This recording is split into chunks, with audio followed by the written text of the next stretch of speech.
evil suns, with blackouts hearts, with flowered news, with skull designs upon my shoes. I can't give everything.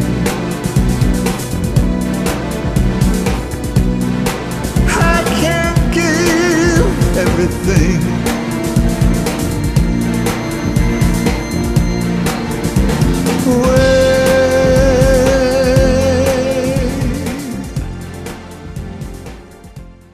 So I'm here with, I'll do a quick introduction. Jamie Wolf, comedy seller, comic, touring comic. You started at age 19. Did you go to NYU?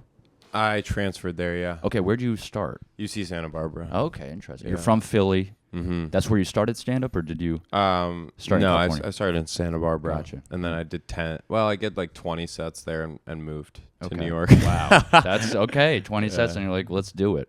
I was ready. We're ready, man. Yeah. That's good. Because a lot of people, their origin story is, you know, they start at like a young age or whatever, but they do like 2 open mics and then they take a year off. Yeah. And then they go back. So, but you were right out of the gate, grind. Well, I think I did a set in high school at like a talent show, and I bombed so hard I cried after. Really? And then I didn't do another set for probably like a year or something. But what I made had you done a lot of research on it in terms of like reading, I don't know, books or like I think like online posts maybe, or just like I emailed some comics too when I was young. Like, how do you do it? And it was all just like, you're going to bomb all the time. Like, that's not, you have to ignore that. It's just hard because you take that advice, but it's like so painful. So anyway, I one time I bombed so hard and I cried the first time, and I was like, I can't do this. And then the second set I ever did was in Santa Barbara, and it actually, for the time, I understand now it's probably horrible, but back then I was like, oh, that went really well. And so I was like, oh, okay. So I see that it can go really bad and really good, and it's anyway, I also knew what to expect. Like, you're not going to do well all the time. You're going to be really bad when you start, so just keep doing it. And right. Okay. it's just so viscerally painful. You understand intellectually that you're like, yeah, you have to practice a skill to get better, but it's such a personal rejection when you bomb. So yes, you take it personally every time. Every time. When you're new, at least. I remember you talking about, and I forget where I heard this, but you were talking about you did mics at the Creek in the Cave. Yeah. And you would feel like no one's paying attention, and then there would be certain older comics who would be like, hey, that's really funny. And I think you talked about how that kept you going. So it is like you kind of hoard the early compliments, and that takes you, through this horrible period where you feel like it's not going anywhere. So there were 2 specific instances at the Creek. One time I was like probably like 4 months here. There used to be like a big mic, which is funny to say. I don't think that even exists anymore. Maybe Pine Box, but there used to be like a big mic at the Creek on Fridays, like the 8 p.m. Every comic who wasn't booked would be there. Mm-hmm. Even like people with like TV credit. Like, it was like just a ton of people. There's probably like, 80 people. No, like, maybe 60 people who signed up for this mic on Fridays at 8. And I did the mic. I, utterly bombed. I was 3 months in. And at the Creek, it was a lot of the hang, but also I was bad. Like, I'm not going to sugarcoat it. But I literally walked from the stage up the stairs of the Creek, out the exit. And then Davidson Boswell, who's like a comic, he followed me up and out, and he was like, hey man, that was really funny. And I thought he was making fun of me. I was like, thanks, bro. And he was like, no, I think you're like, he was like, I think that was actually really funny. He was like, it's the Creek, like, you shouldn't care what they think. These guys are all failures. And that stuck with me for like a long time. And then I think like maybe a year in, I was at the Creek. I still hadn't done a show yet in New York. Mm-hmm. It was like a year into New York. I hadn't done one show.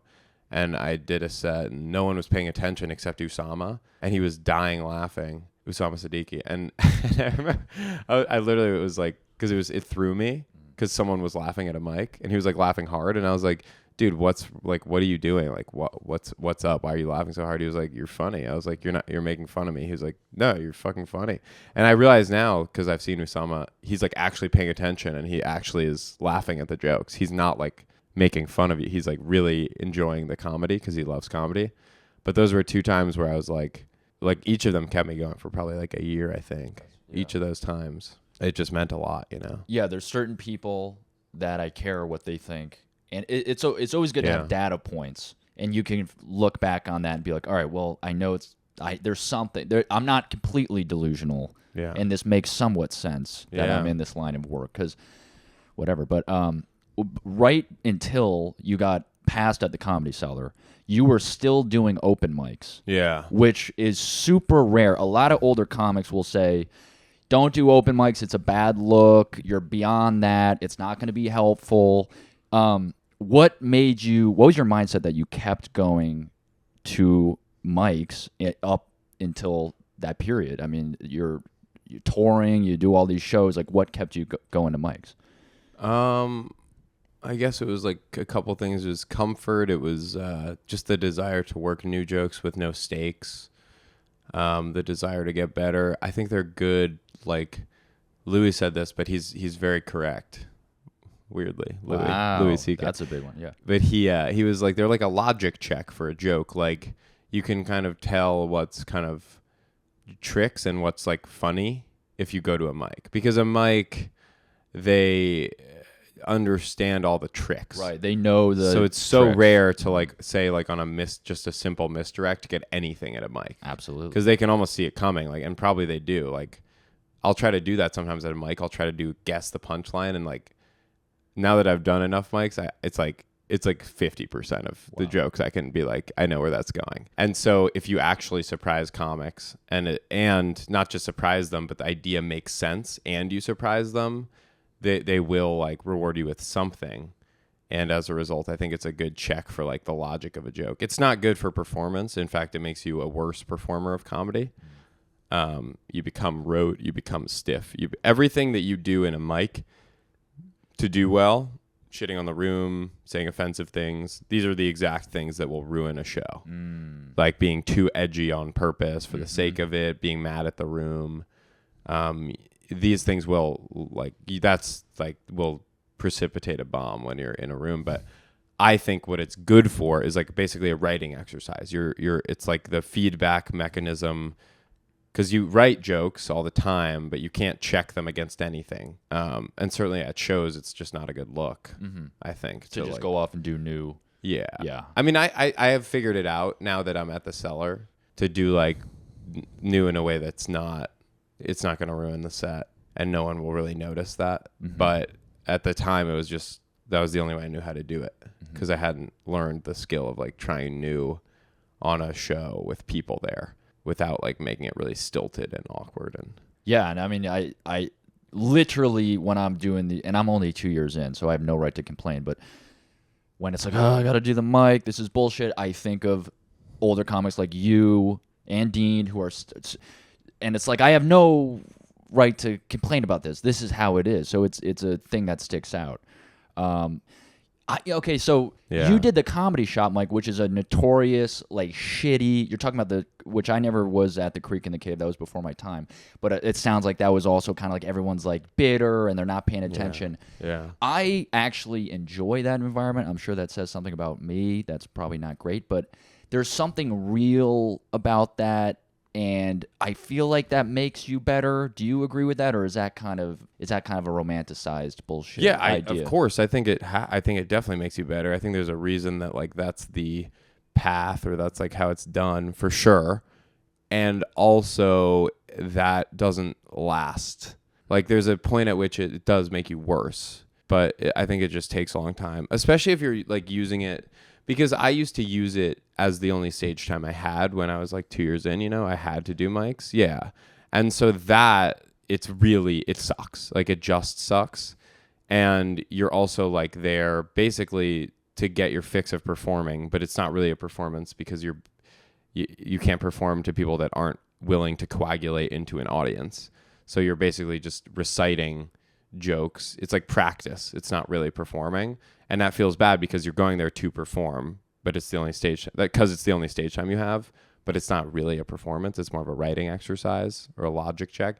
And then as a result, you kind of get really bitter because you're like, is this what stand-up is? Or at least I would feel like this stand-up is like all bad. Like it just sucks. When in reality, if you do shows, then you go to a mic and you understand the use of it. like Mike Lawrence. Like I used to think, right, when I was at Mike's, like 3 years in, I was like, or 2 years, yeah, maybe 1 to 2 years in, I was like, the people who do well here are the good comics. And then I quickly realized the best comics were the ones that were bombing because they didn't care to do anything that worked. Like if I were to ever tell a joke that works at a mic, I'd have to be doing it because I'm running a set for like an audition or something, or like a late night or some shit like that. But I would never, if you're a good comic running a joke that works at a mic, you're just like, you're wasting time. You're literally wasting your own and everyone else's time. You're doing, unless you have a tag or something. Like basically you approach it a totally different way after like, I don't know, for me, it was like 3-4 years of like, it's like going into the workshop. It's like it's like a training for the fight, you know, the punching the bag basically. So do you mostly write on stage then? Like, would that be a write? Okay. So do you take like an hour pen to paper write, or not really? You do like the Louis kind of like, I have an idea, think of a phrase, and then I'll take it on stage. Yeah, idea, phrase on stage. Mm-hmm. I think this is what I learned from Mike's, which was really good, is well, I guess for me, and I know it's different for everyone, because I know like Mark Norman, I think, writes every joke out.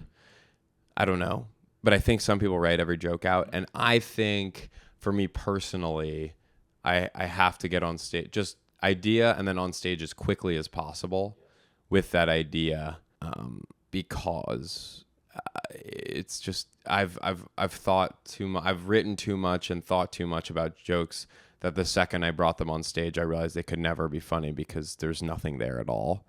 You just need, stand-up is interesting in that way, where it's like even Louis needs an audience still to know if an idea is funny. It's not like I mean, sure, the good ideas he has, like when he has them on and brings them on stage, they're better than any joke I've ever written. But the ones that are bad, it's just as bad as anything you've ever written.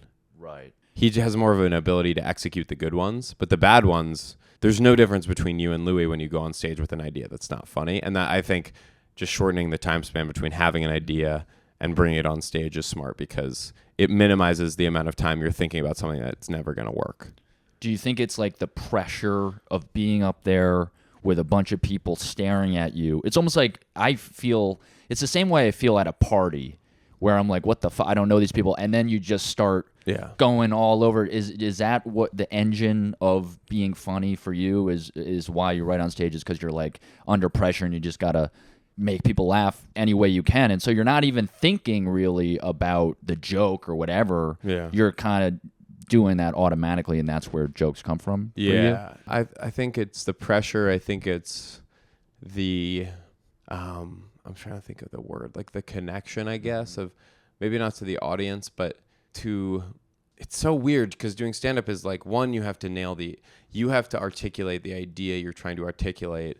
And then you also, at the same time as focusing on that, you have to focus on the feedback that you're hearing, which is really difficult because you can't this is a new comic thing, but you say the idea and then you like pause and look around, like, was that funny? But you can't do that. If you're actually doing stand-up, that's the freaking thing in the world to the audience. They're like, why did he just stop and look at us? Why is he scanning? Yeah, exactly. So so you just have to like, I think there's something to be said for working it out in front of an audience is helpful in so many ways. And oftentimes, I didn't think this was possible when I was newer. But oftentimes when I am working a new idea, I literally have a thought and say something on stage for the first time that I'd never thought of before that works. And that is a crazy, like the first time I had that, I was like 6 years in, and I was like, where did that come? It's like truly a crazy feeling, because you're like, never thought that before, never considered saying that before, never wrote that out before, and it was a joke, and it just came out as a joke. And you hadn't thought of it. Right. And you're like, that's pretty good. Yeah. That's why I'm like, it's so like almost religious or spiritual. But I'm like, a lot of, especially my best jokes, it's not sitting down and writing it. And it does feel like it's not me coming up with it. Like a thought arrives in your head. But I think I do meditation a lot, like a mindfulness meditation. And you realize when you do that, you're not the one thinking it. You're observing or something. Yeah, you're caught up in your own idea and narrative of yourself as this agent writing jokes. But when I really am mindful, I realize the jokes, it just comes from nowhere. Or at least I'm not an agent being like, oh, have this idea. Because how could you do that? You can't just be like, oh, and now have an idea about that. Right. It's just coming It's out coming. of, yeah. Well, you're like the vessel. Yeah, and exactly. so it's like, well, you know, and that gets me interested in, you got to take care of your body. You got to work out and do it because you are, you know, your mind is, you got to take care of that so that you can continue to facilitate that process. Yeah, that's why I think it's important to like watch comedy and consume comedy and be a fan of comedy. And also like watch and consume your own stuff. You get a better sense of like how you come off on stage or how you deliver stuff on stage. But yeah, because if you're the ether or the vessel through which it flows, if you put comedy in and like you really love it, I think it's more likely that comedy comes out. Mm-hmm. And then you just have to be mindful of like not stealing jokes, you know? I know that's the thing. Well, some people will say don't watch comedy because then it will come out later. But do you watch like every special that you can get your hands on, or do you focus on like Pryor, Carlin? Yeah, I used to watch every special. Every Do you do that? So far no. I watch certain ones over and over again. Like I watch All Louie a lot, Pryor, Brian Regan I'm getting into recently. And I historically I got to say I haven't been a huge consumer of like stand-up specials until very recently because I'm like, it's like reading the classics if you're a writer. It's like, bro, I got to watch all Pryor, all Carlin. What am I doing? I got to But that's a pretty recent thing. I don't know. It makes me anxious sometimes to like watch like a new special. I don't know why, but I'm like, I get existential about it. I'm like, is all the material taken? You know what I mean? I don't know. I start getting Has everyone said everything? Right. Yeah. What do you think about that? Does that hit you? Do you get anxious about that ever? Or are you all the beyond time. that all the time? All the time. Yeah, totally. Mm-hmm. I have one story about that, but I get anxious all the time, even things that are like really specific. So in 2019. I had a joke about like being Jewish but looking like a Nazi. It's so funny to discuss stand-up in a serious way. Right. You're like, okay, yeah, totally. Of course, yeah, Nazi. But yeah, I had this joke. It was mostly an act out. Wasn't like that great of a premise, but it was like an act out, and it wasn't like amazingly funny, but it worked. It was like a good opener, and because it tells you about me, I'm Jewish, and then it's also it's kind of a look like joke with like an added thing because it's not just I look one way, it's also like the context I'm in. Mm-hmm. So I was like, it's a look like joke, but a little more than that because it's also about like my upbringing, kind of like being Jewish. Yeah. And so I was like, oh, this is good. Like it's a good basic joke to open on. And then for the longest time I was like, oh, it's okay. And then I thought of a line of like, I'm Jewish, but I look like their natural predator. I used to say I'm Jewish, but I look like me. That used to be the line. I look like me. And they'd be like, haha. They wouldn't quite. They're like, right, that's a little unusual, but it's not a laugh line. And then I thought of natural predator, and I was like, oh, that's great. And then I listened to I saw Matthew Broussard do a set in like 2021 maybe, where or maybe like 2020. Yeah, 2021, I think, where he said natural predator. And I was like, oh, that's crazy. We each thought of that. And then I remembered I listened to his album in like 2018. Oh. And I think I stole that line from him. Like obviously, subconsciously, right? No, yeah. I wasn't like trying. And so I told him, I was like, fuck, I think I like took that line by accident. And he was like, no worries, like that happens. Just don't do it. Uh-huh. And then so I kept it out of my act for like 2 years. And then 2024, I forgot where I'd gotten it from. And I brought it back. I was like, why did I stop doing that? That kills. Oh, that's hilarious. And then I brought it back. And then he saw me doing it. He was like, what are you doing, dude? Like, that's my line. I was like, fuck, that's why I stopped doing it. I literally had forgotten. I was like, that's why I stopped doing that line was because it was your line. Does he do And now I just switched the line because I'm a better comic and like now I have a laugh line there anyway. Yeah. But it's not as big of a pop. But anyway, I'm very afraid of that because that's already happened to me. And then also I see people do it to me. Like I have a joke and I've had this joke since 2018 about like God being a bro. Love that joke. Yeah, it's a great joke. Probably my favorite joke. Yeah, of yours. Yeah, it's one of my favorite jokes of mine, and I see people do that joke. Oh shit! Yeah, like friends of mine. Wow. I'm not going to name their names, but like I see people do my joke, and I understand it's not on purpose or intentional. Uh-huh. I know both of these people, and I'm like, I know you've seen that joke. I know you've seen the reel. You forgot about it, and it's not your fault. You're not trying to steal it. but it's my joke. Did you confront them? And or so you kind of? I told one of them, I was like, oh, but just by the way, I have like a joke like that. I By was the like, way, you stole my material, but have a good day. no, yeah. I think that's what you should do. It's the kind thing to do. Because they don't want to steal it. Like, I know these people, they don't want to steal it. Right. But I'm just like, by the way, I wrote that joke. Like, I've done that since 2018. I have it on tape. That's useful. I have it on tape in like 2019. So like, it's really obvious. Like, it was my idea 5-6 years ago. I have recordings of every set I've ever done in my phone. Right. So if I could go back, I could go see the first time I told that joke in like 2018. But yeah, people do it to me, and I'm like, I know where it's coming from. Here's my thing: if I find out like the Matt thing, I try my hardest to not ever say that again. But if I know someone else is doing a joke I'm doing, and I know I thought of it first, like this one, which was like 6 years ago, I'm like, I'll just do it. Even if they're doing something similar. Even if people think I stole it. No. I'm like, I know. It just brings peace bad. to me personally. Yeah, I would say something to them. I mean, it's in a way all you can do, and they can do what they want. But if it's your thing, of course, don't just give it to them just because they're doing it. That's wild. Yeah. The guy I told, he was like, oh, you're doing that joke? Damn, it's probably too easy to get there. I was like, no, you just stole it. That's crazy. I was like, okay, but I know you took it from me. That's crazy. I didn't say that, but I was in my head. I was like, yeah, you just That's took it. such a because he did it like classic way to dismiss and not feel guilty. Yeah. Be like, oh no, it's just too easy. Yeah, totally. But I also ridiculous. like, I get it. Like, I understand that. The self-defense thing. Yeah. Well, my question on the Matthew Broussard is when he says a natural predator, is it within the same context that you're using it? Okay, Yeah, so Jewish it's doesn't look Jewish. Oh, okay, He's so Jewish it's and doesn't look Jewish. I It's see the what exact same joke. I see what you I mean. just stole the joke unconsciously, Of course. subconsciously.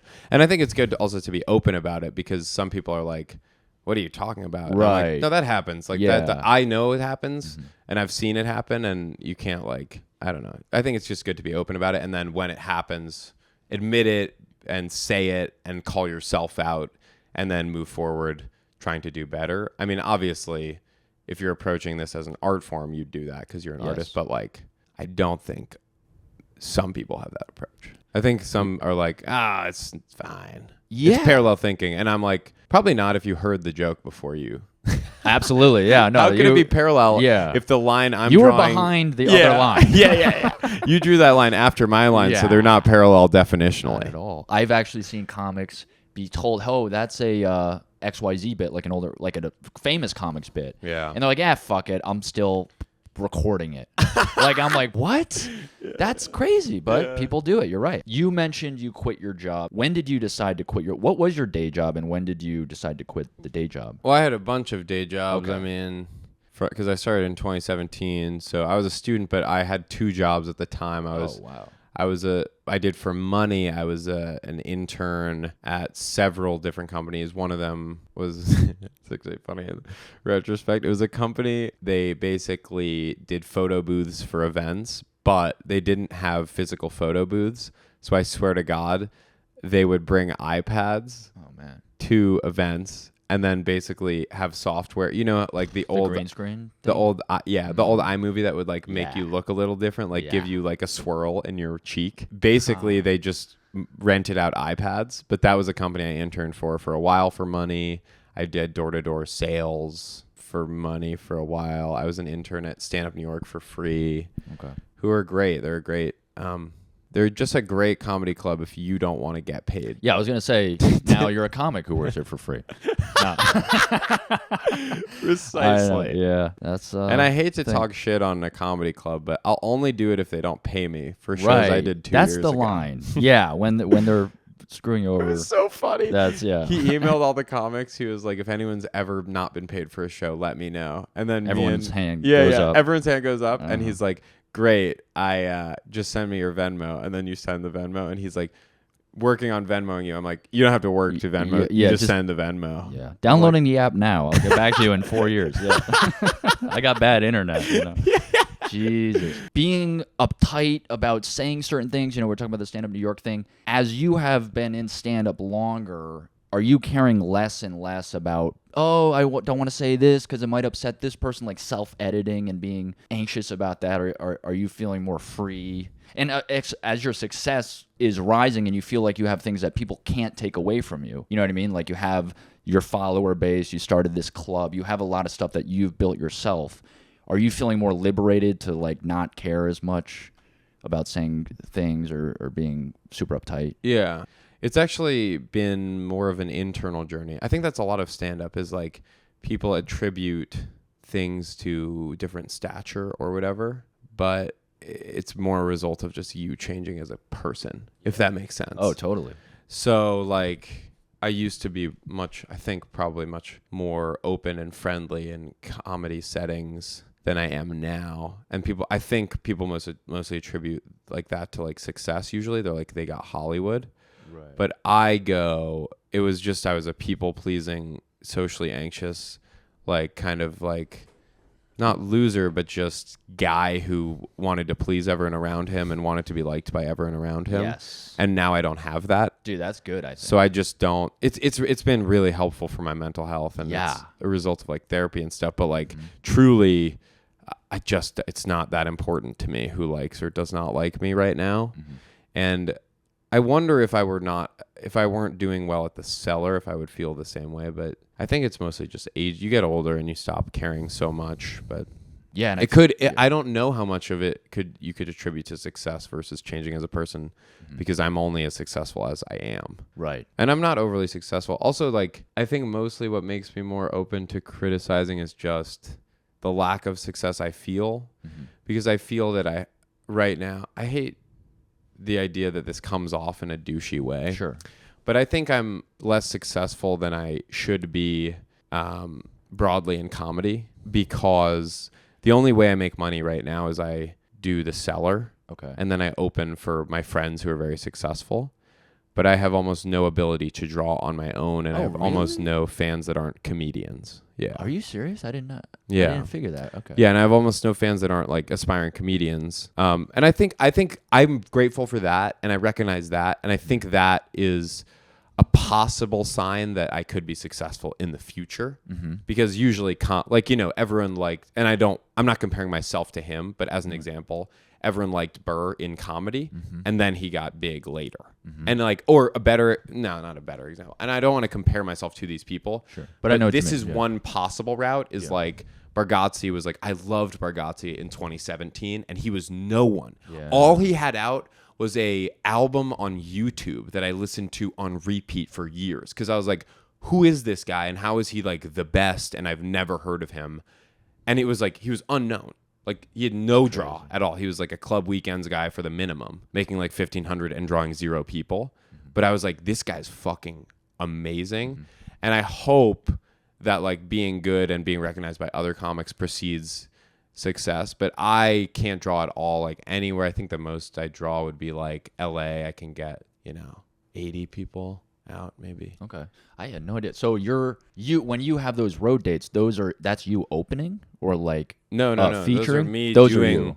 one-nighters where it's like it depends where, but probably the club draws depending on where. Okay. And then also maybe I set up a one-nighter where I know I can draw like 40, 50 people, and I'm like, it's just worth it to me to do a long set and to make all the money from the tickets, because I usually ticket them myself. But smart. I'm in a tough financial situation. I mean, I won't say that story yet, but anyway. Okay. Yeah. Getting into the Cellar. I won't say that story yet. I think it's too new. But I am in a tough financial spot, and the Cellar is kind of how I make a living right now, which is not a great living. Right. I mean, they pay enough to make a living, which is literally better than any comedy club in the world. They pay more than Stand Up New York, so that's good. Yeah. Yeah. more than negative money because you would take a Uber. Right. You got it. Wow. Okay. So I didn't know that about the thing. Do you think? Yeah. No one does. No one does. The following. Yeah. Yeah, the following, and because you started that club and all that it's a totally different thing. But that's interesting.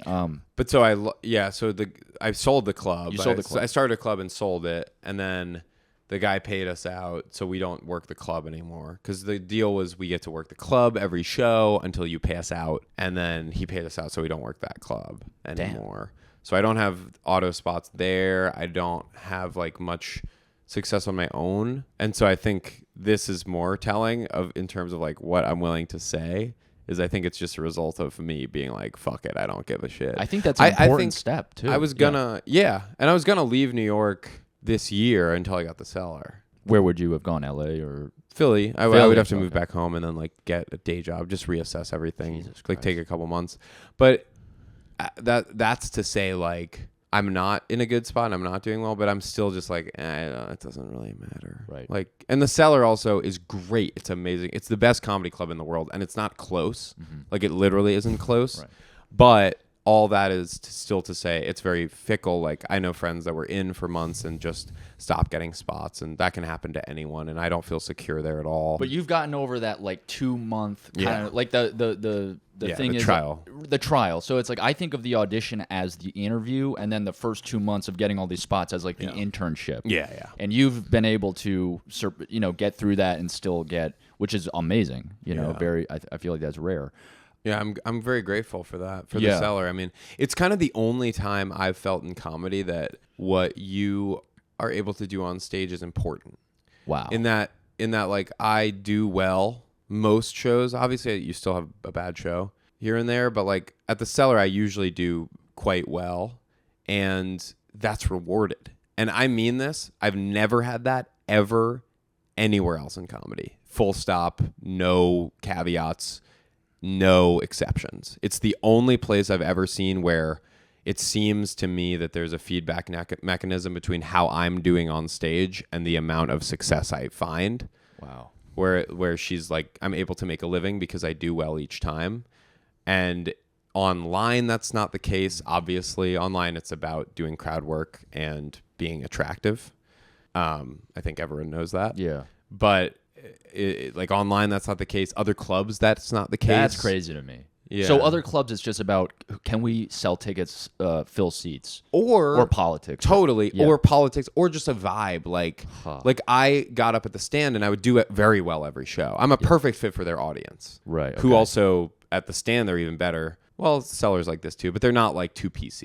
Right. And it's not that I'm like an anti-PC guy. It's just like I tell jokes. Some of them will be offensive if you are likely to get offended. And so I'm a good fit for those audiences who like, they don't really get offended by much. I'm not doing it. I'm not telling jokes to offend people, but if you're hard to offend, you'll enjoy it. Mm-hmm.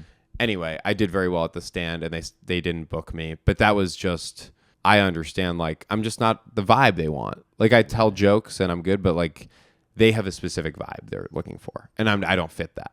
But again, it was unrelated to the sets. And I know that because I watched every show.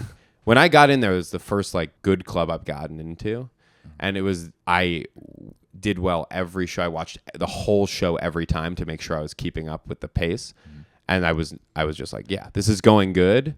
And then I didn't get any spots, and I was like, oh, it's unrelated to how I'm doing on stage. And the more you do comedy, the more you're like, you'll see that. Yeah, it doesn't matter. The only time it matters is like other comics, I think, like respect that, and you gain respect in that way. As long as you're doing it not in a hacky way, I think. Right. How long were you at the stand? Like 2 months or 2 months? 2 months. Yeah, 2 months. I know you unfollowed everybody on Instagram at a point. Yeah. What was the mind? That's so fascinating to me. What was it? The mindset of like, you know what? Screw this whole thing. You're like, I just want to go solo, or was it? What was that? Well, I just don't like social media, and I didn't want to follow.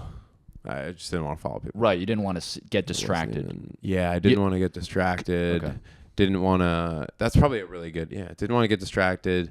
Didn't want to spend time on it. Didn't want to see how other people were doing because I was resentful. Made me feel bad about myself. Now, someone said this to me, and I was literally the first time I thought of this. Someone said it to me like 2 weeks ago. They were like, why didn't you just mute everyone? I was like, no, I could have just. Well, that's a pain in the ass, I guess. But it's the same pain as unfollowing. True. But I should have just muted people as they come up, because everyone, and I mean this, everyone got mad. It was genuinely about my mental health, because I don't get that. I was starting to go crazy, and people take it really personally.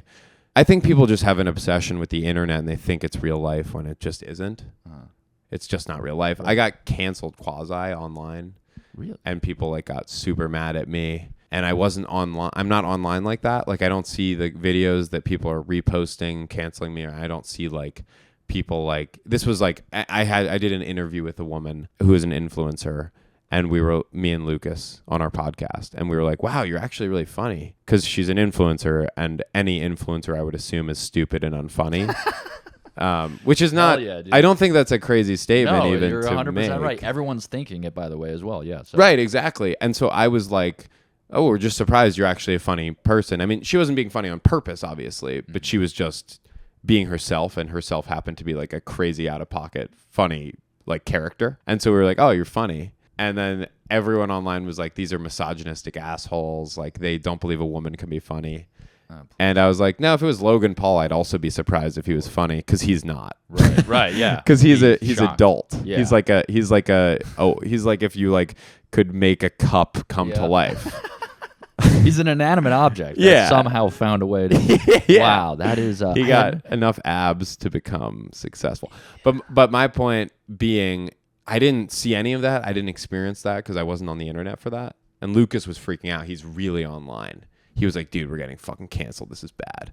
And I was like, yeah, it's not bad if you don't realize it's happening. And you realize the internet is only reality if you're on the internet. If I'm not on the internet, it literally does not happen. It's so smart. It didn't happen at all. Yeah. It's not in your, and it's not affecting you day to day. It's not like that cancellation in the void is somehow creeping into your real life. Yeah. It's just a bunch of bullshit in the cloud.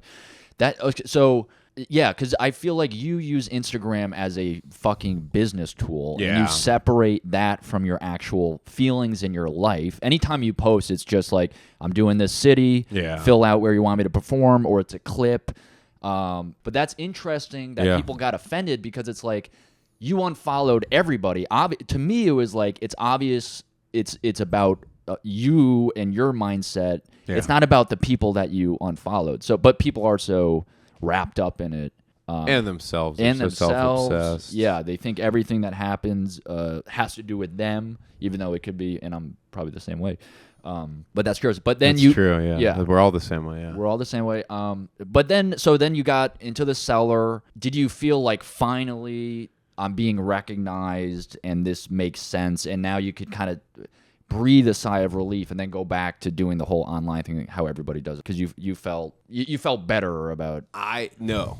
Oh, okay. The only reason I started following people again is I believe, and I think I was actually partially correct, I believe it hurt me in the algorithm. I think Instagram thought I was a bot when I had 100,000 followers and I followed 2 people. Wow. So I think it just has helped me. The only reason I started following people again is I thought it was like hurting my algorithm, and I think that's maybe true. Okay. I think it might have been true. That actually. makes sense. They thought it was a bot and they were suppressing me. But I would have never thought of that. That's interesting. That's why I did it. Yeah. I mean, we're all just, I think it's mostly, that's probably not connected to reality. That's probably just an anxious, like, like assigning meaning where there is none. Sure. I bet my clips were doing bad because they were just doing bad.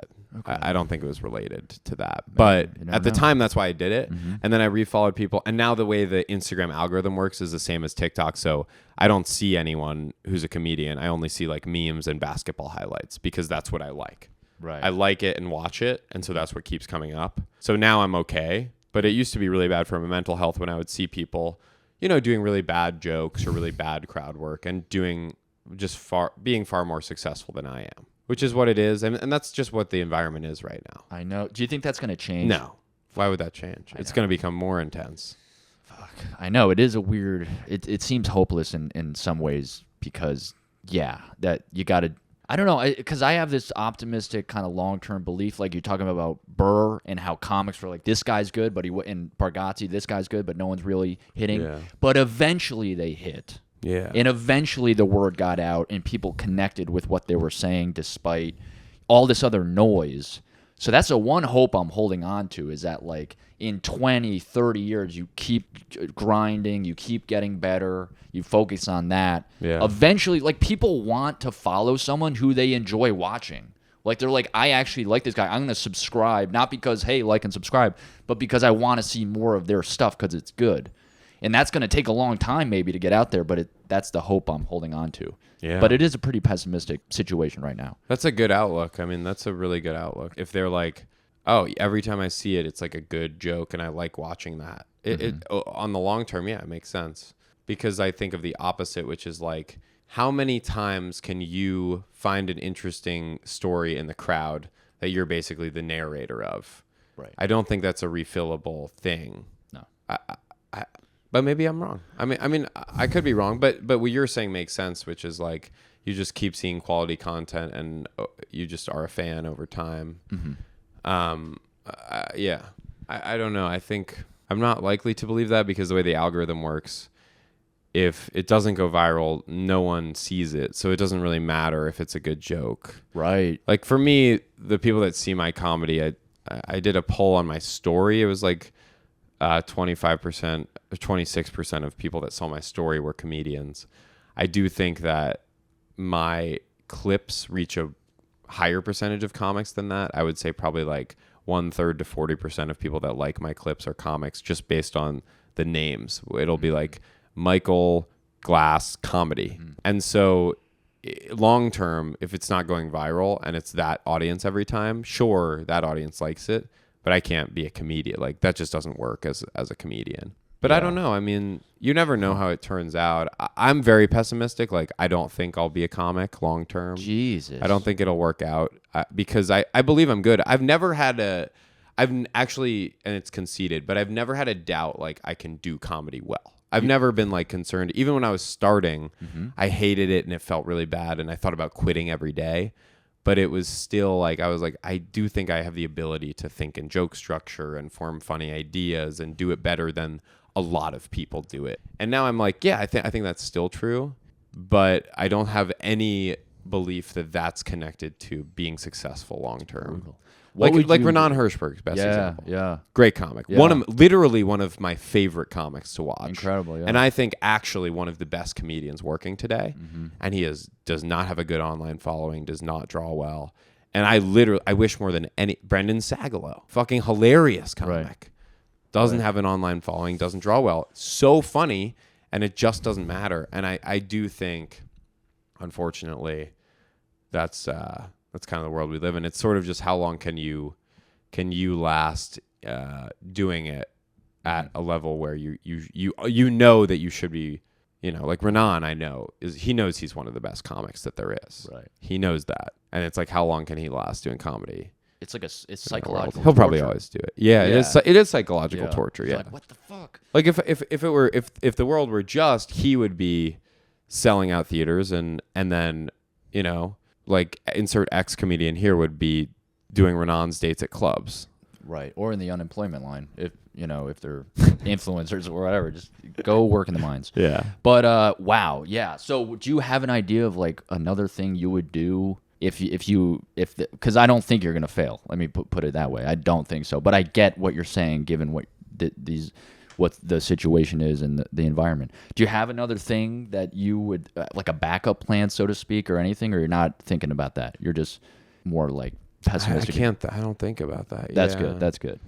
I don't think about that. Yeah. But I probably should. I mean, yeah, I probably should. I don't think so. I think you'll be good. I just don't see evidence that it's really hard to argue. This is like it's actually an argument.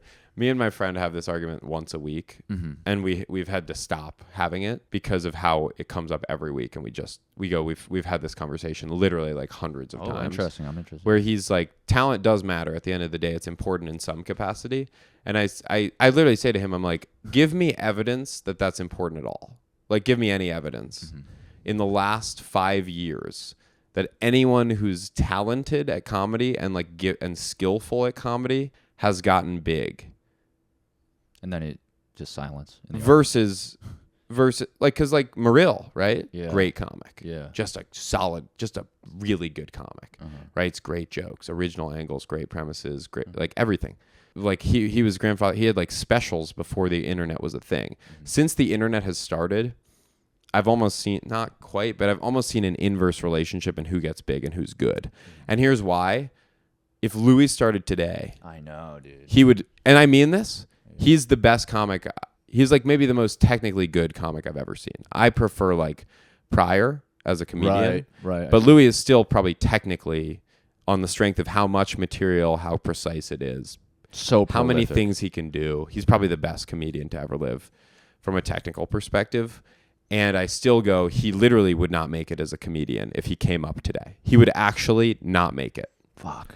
That's terrifying. Do you think that he would? Because I see clips of his, the best bits ever made. And Like, they're of course, but maybe is the best bit ever written, I think. And it doesn't do well. He gets like Right. 50,000 views. Whereas literally like some guy being like, you're from Russia? Go boy. Yeah. Yikes. Gets like millions. He just wouldn't make it, unfortunately. Again, I agree for sure. You know, it's hard because this is the thing. This is the big wrench in it because like part of me, my overall view is that he would, but it would take fucking forever and he would have to. But here's the thing that's against that I really worry about is that in order to get stage time now, you have to fucking be big online. So how would he do the road if he's not a sellout or something like that? So that's the huge wrench in it is like how to get the stage time. Yeah. You know, because back then it's like he talks about it. Oh, Boston Comedy Club, then I'll go to the Cellar, then the Improv across the country because it was based on your tape. Right. And how good you were. Right. And if you could get on late night or whatever. And now it's like you don't have to be talented to be famous. That's what a lot of people say now. And so I don't know how you get the amount of stage time you need to get good if you have the inherent talent.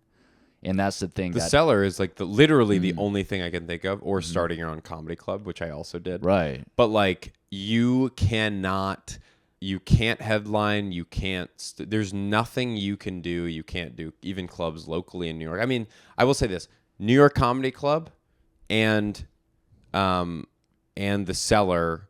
Well, New York Comedy Club just booked me all the time before I was anything. Okay. So that's awesome. I owe them, like they would be the club I would consider right now my home. I hope eventually I'll be like the Cellar's my home, but that's still like my home club. They passed me in like 2019. Anyway, there's nowhere really outside of New York, you know, where you can get stage time for just being a good comic. I mean, obviously Austin is right. As long as you're willing to say the N-word enough I know. times, That's a you'll whole be different okay. thing. What the hell is that? Austin's hilarious. I legitimately think it's so funny. They think they're the best too. They're like Austin is number one. Yeah, they New do. York. I'm It's like, so you funny. guys are actually delusional. They're like conservative LA because LA is full of airheads who think they're talented that are genuinely trash at comedy. You're right. And then Austin is full of racists who have like they know joke structure, but they can say racist things in a joke structure. Right. They finally figured it out. And they think that's comedy. The racists have finally figured out how to get away with it. They're so stupid. And then New York is it's always been just comedy. Like that's why at the Cellar, you know, you see like conservatives get offended. You see liberals get offended at the Cellar all the time, both groups, because people are just telling jokes.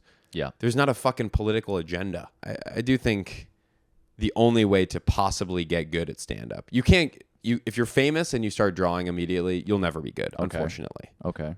That's just how it is. Okay. I see I've that. never seen a comedian who's famous and then started be good. And I would include anyone who's started, you know, drawing within the first 3 years of doing stand-up, probably put them in that category. Because you just can't, how could you? Right. You can't get good in front of people that already like you. It's literally impossible. That's why mics make you good, to go back to mics. Yes. People hate, they're mad that you're there. They're only going to laugh if it's like very well written, original. And as long as you know you're not being overly offensive or gratuitously like politically incorrect to get a laugh, then it's probably a good joke. And you can learn how to write a joke at a mic. You can't do that in front of an audience of people that are there to see you. You got to be obscure, and you can't have people have an incentive to like you. Yeah. That's okay. So that's one thing. If they already like you and they come out to the show, you just can't get good at comedy. Like I just can't see a way in which you can get good at writing jokes. That makes sense. I literally can't think of a way you could do it. Right. That's how you get stage time now, is being famous. And then also, by the way, you can't get good just doing mics. Right. You just can't. It's just not possible. So you got to figure out a way to walk that line if it's even possible. Yeah. To be focused on the material and be obscure, but also get the stage. That's the thing that haunts me, is getting the stage time in front, like in a club. I know. And so I don't know. I mean, but your suggestion is to post clips and to do that, right? I mean, even somewhat early on is to start building the online presence. Would you say that's a smart thing to do? What's my suggestion? Yeah, or like, don't do comedy. Okay. So if you care about comedy, it's not going to happen. Right. For you. So I'm going to quit right now. Quit. All You? right, yeah. Oh, advice to you? Yeah. No. Or Well, just no, I think you're funny. Thank you, man. But that's why I shouldn't do it, because that doesn't matter anymore. No, I think Okay. you're like also handsome enough that you might be All right, successful. there we go. I'll do clip. But general advice to like, I'm 2 years in, maybe someone who's 2, 3, 4, 5 years in. Now? Yeah. No. It's changed too much since I Fuck, started. dude. It's funny because like Louis will still give advice. He'll be like, never post a clip. And I'm like, right, of course you'd say that because you didn't have to. And I'm like, that's bad advice. I think we talked about Yeah, this. we did, yeah. That's bad advice. Totally. And then people that are like, you got to post all the time, even when you're very new. I'm like, that's also bad advice. So I don't know. I genuinely don't know the right advice. Mm-hmm. All I know is what happened to me. But yeah, it's tough. It's tough. I think if you want to, it's always been this way, but if you want to get good at comedy, do 3 years somewhere, move to New York, and you're already in New York. Yeah. And just like work your way up in the clubs here, I guess. Do you think start your own show, start your own shit? Definitely the biggest, okay, that's the biggest piece of advice. Just start your own thing. Right. Just start your own thing as soon as possible. Try to bring in like maybe a friend or two to make it fun, but you got to start your own thing immediately, like right now. And it should not be through the internet. So your own show, or in your case, you had a space to do it. That's good. I mean, well, we had our own show. You had your own show. Yeah. It's coincidentally, my first show is tonight. Thank you, everyone. I mean, I don't know why I'm promoting it. You're for yeah. It's already happened. So take a time machine back to Thursday the 15th and show up to the show. But yes, good. Yeah. So producing a show first time tonight. Yeah. I want to get it off the ground, and then I was gonna, ask you to do it. But yeah, to your point, it's like you can't wait for anybody to come knocking at your door. You got to just fucking. It's Nietzsche, will to power. You just got to get in there and be aggressive and make it happen. Well, that's what I like about clips, and that's what I like about this era of comedy. Is I don't think anyone believes someone can help you make it. Right. I think everyone understands now that you're just going to make it on your own or you're not. But there's no like, there used to be like Johnny Carson, like, you're big, kid, you're a star. Right. Like traditional Hollywood. And that just doesn't exist anymore. And I think, I'm not sure if everyone recognizes it, but I think almost everyone understands. Like, it just doesn't work where you are chosen. You have to force the issue. You have to, figure out a following or figure out like how to kill hard enough that like you can't be followed at clubs, like shit like that. I was going to ask you if there was a modern day Carson, like would it be Rogan or Don't Tell? Kill Tony. Kill Tony? Yeah, it's Kill Tony. Yeah. Wow. Which is funny. It's like it's the most horrific version of Carson. It's like Johnny Carson. It's like, what? It's like the anti-Carson in a way. It's you get a minute. I mean, they make fun of you. It's like their version of calling you over to the couch is just like roasting your ass, calling you gay and horrible. Jesus, but that is the biggest exposure. It's like freak show Johnny Carson. Yeah, that's what it is. Oh my god. Yeah, it's the biggest exposure for a comic. Mm-hmm. It's also like it's unfortunate for me because I actually would maybe you just get big off that if you get successful. Maybe if you're like 4 years in, 5 years in, that's a perfect time to do that. Okay, that's when you would usually get your first TV set in like the 80s and 90s, 4 or 5 years in. And that's when you'd start headlining. So I think that's a good time to start like trying to get on Kill Tony or something, like get something moving. But I do think the first 3 years are pretty non-negotiable in terms of you do have to wait a certain amount of time and endure the pain. And I don't expect anyone to take that advice. Anyone. Because I wouldn't have. I'm comforted by that, what you're saying, because it makes me feel like this is, okay, I'm doing what I'm supposed to do and just do these obscure mics. And it also makes sense to me. It just makes sense that that's what the right thing to do is. Where I get worried is like, okay, 4 or 5 years in, how, then what? Do you do Kill Tony? Do you try to get, that's when it gets, but I'm not worrying about that right now. I'm just trying to focus on that initial, but I get that worry. I understand that worry though. Yeah. Can I ask you about, because I saw your special taping, which was great, and you filmed it at Sesh, which was kind of a cool thing to have founded the club, do it there. That was a unique thing. Are you going to release it? What are your plans on that? I'm not sure. I don't know yet. Yeah. It's kind of on the shelf. Yeah, okay. I don't know yet. I think they mess up the audio. Oh shit. Because I listened and I actually wasn't sure. And then I listened to I was like, this sounds like I'm bombing. I don't think I bombed. No, not. And then I listened. I know. And then I listened to my phone audio, and I was like killing. And I was like, oh, it was like they just like mixed it wrong. Jesus. And I think it wasn't the mix. I think it was the audio in the room. They mic'd it wrong. And so I may just use my phone audio, but it's on the shelf. I think one of my goals for this year was film and release 30 minutes or more. And so I think I'll do that. I think I probably will, but I don't know. Maybe refilm it. My thing is I might just Do that. use my phone audio. Wow. Sub in my phone audio. But my thing is like, if I can get successful without releasing that material, that's what I'll do. Right. Because it's weird now. So people throw up their specials on YouTube. Yeah. And then it's kind of like, okay. Yeah. I mean, I guess you could throw it up and then clip it and do both, like release a special, then clip from the special. But yeah, it just feels, oh my God, it's like you're putting it out there. Like someone like Renan, it's like such a good, Brave, the latest special, saw it. So good. So good. So good. And then it's like, okay, you put it on YouTube and then it's like, who's going to see that? Is it going to get out there? I don't know, man. Yeah, it's hard with the special thing because you want to build the hour and have that be the piece that you've been working on, but then it's like, I don't know. That's exactly what I want. But that's I also think that's probably an outdated way of thinking. That's just the way we think about it because that's what comedy was. Mm-hmm. And now I think it's comedy's clips, and it's not. Shit. It's just not the special, Right. I mean, I listen to specials, but I'm also a comedian. I don't know many people that do that. Right. But what do you think?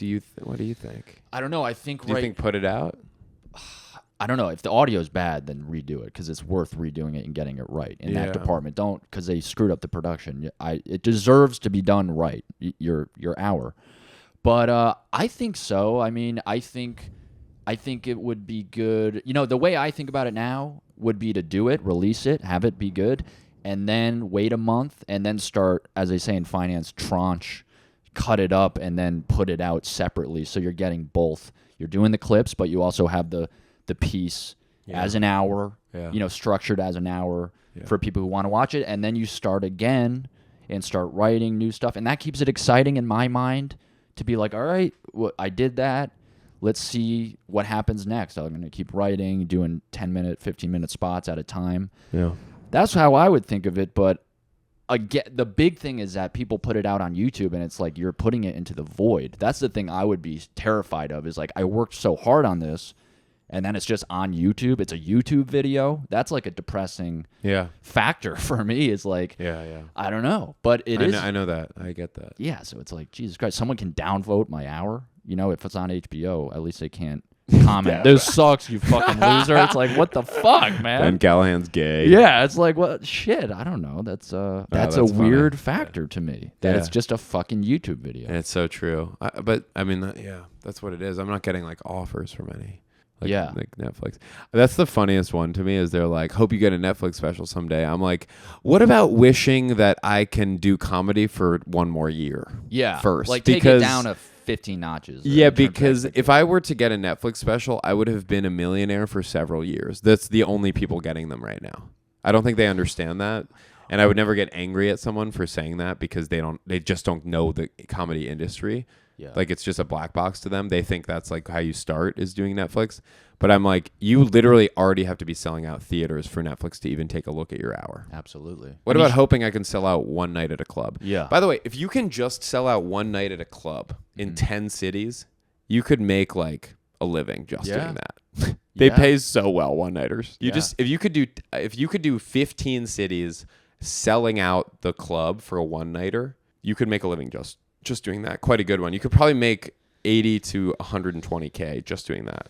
That's encouraging, but it's so hard to get to that fucking place. Well, yeah, once you're out there. That's fucking... Yeah, you're already huge if you're there. That's a big jump. I'm trying to look if there's any other burning questions here. I feel the only one I didn't answer fully was the day job one. I quit my day job because I knew I had unemployment, or I told him to fire me. Mm-hmm. I got unemployment. I started this comedy club.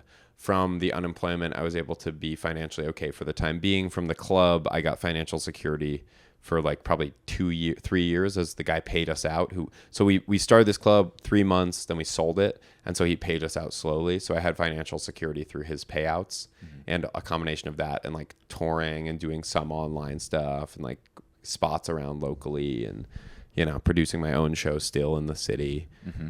But so it was, I would definitely say you keep your day job much longer than you think you should. It's a much worse thing to quit too early than too late, and you have to remember that. It's way, worse for you.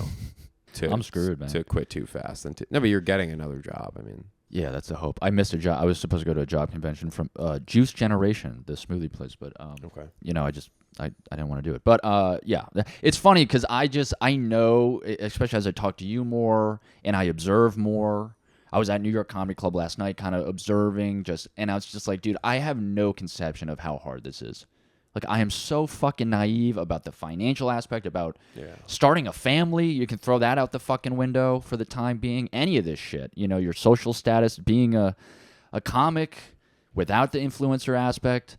I don't know if I'm going to survive this one, man. I don't know. It's going to be interesting. Well, I don't want it to be discouraging. I mean, I do it because I love it so much, and as a result, if you love it so much, I bet you'll keep doing it, and that's the thing to focus on, because literally the only reason you'd ever do this is if you really, really love it. I mean, that's just the only reason. I'm sorry. I'm trying to get This is advice I got from Sam Morril. Please, by all means, yeah. Let's see. So I was 20.